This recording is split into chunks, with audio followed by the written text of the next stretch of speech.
interesting, Marcus, what Deshaun Hand was just saying. The adjustments at halftime, that's one thing, but they came out with another attitude in the second half. What about the experience that this Tide defense has helped them there? Well, I think they showed the mentality of a champion, and what it was they got knocked out in the first half. Yeah. Bama being down 13-0, I think everybody in this stadium was knocked out as well.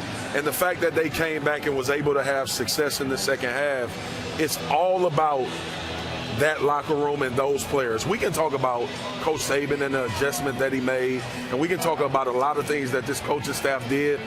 But at some point in games like this, as a player, you just got to make up your mind that we're going to go out and do what we need to do to at least give ourselves a shot. And I think that's what they did, and that mentality change was the world. I really believe that the wind was taken out of Alabama's sails in the first half, because for the first time that I can remember, they were getting beat at their own game.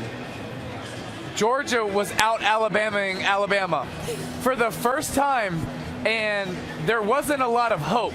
There wasn't, Ole Miss games, they hit a bunch of big plays and they might be up 17 points, but it's like, well, Alabama's going to get it together. It didn't feel like Alabama was going to get it together, and that's why I believe they made the switch to Tua, because he would give them hope. There was no ground game, there was no running game with Jalen, so they said, we got to find hope again, and hope was in Tua's left arm. That's where they found hope. What are you most proud of that your team demonstrated tonight?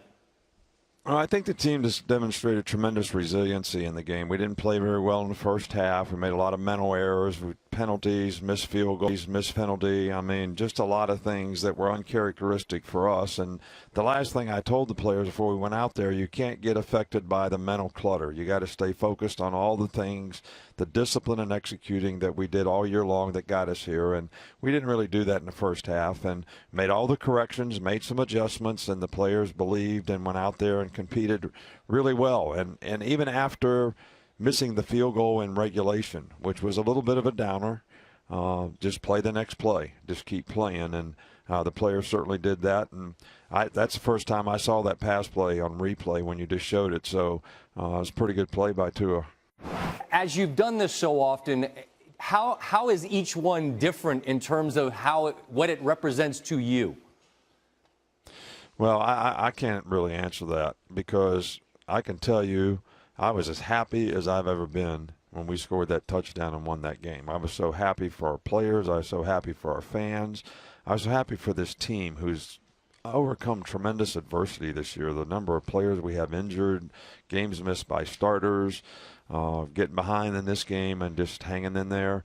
I mean, I was so pleased, and I can't even remember that feeling from any of the other championships. And, one of the things that we said last year when we lost on the last play of the game was, don't waste the failing. And I think the resiliency that this team showed sort of proved that they didn't waste that.